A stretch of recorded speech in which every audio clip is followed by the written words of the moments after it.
One of the biggest myths is that people who are codependent get involved in abusive relationships. And that is a myth. There's a lot of truth to it. Yes, people who are codependent or have past trauma and have codependent behaviors can be very vulnerable to abusive relationships, and in particular, people with personality disorders like narcissists.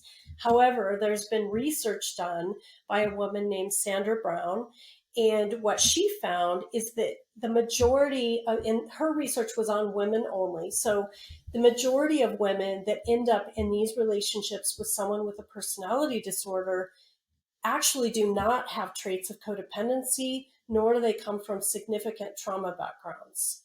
And instead, what she found was that they have two personality traits in particular that make them vulnerable.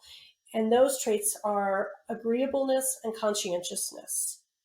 And I'm sure that, a lot of people don't know a lot about personality from a clinical perspective, but the reason this is important to know the difference is because personality is kind of like who we be. It's something that doesn't really change. It's very pervasive, very persistent throughout our lives. And we're born, I'll say that we're hardwired with our personality traits. So with codependency tends to come from growing up in a dysfunctional family or having trauma, where you learn that you can't have boundaries, your self-esteem or self-worth is low. And the difference between the two is that, if you're going to a therapist and you're trying to work on your codependent traits to figure out why you keep attracting these partners, but you actually are not codependent, but it's your personality traits, you can't heal away your personality, but you can do healing on trauma and codependency. So you may find yourself, and this was my story, you might find yourself trapped again and again in these relationships because you keep thinking, oh, I've just got to work on my codependency, but it's actually the personality that needs to be addressed. And with personality traits, we can manage them and have awareness of them, but we don't really make them go away.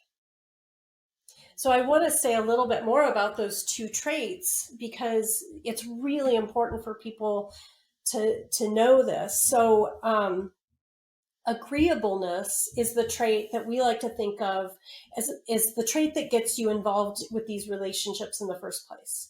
And somebody who tends to be more agreeable is usually very flexible and easygoing, and they are very forgiving. So, if you're with a narcissist or a toxic partner and they're showing these horrible behaviors, an agreeable person is going to forgive it.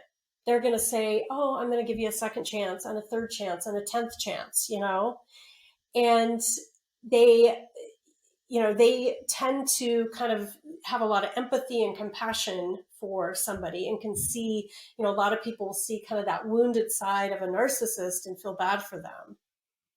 The other trait, conscientiousness, is the trait that keeps you in the relationship, because people who are conscientious tend to be very loyal. They have a lot of integrity and very dependable. So what they will do is they have these strong ideas about relationship. They're like the ones that are going to want to do therapy. They're not going to just throw in the towel because they're having a hard time. They're going to try to see it through.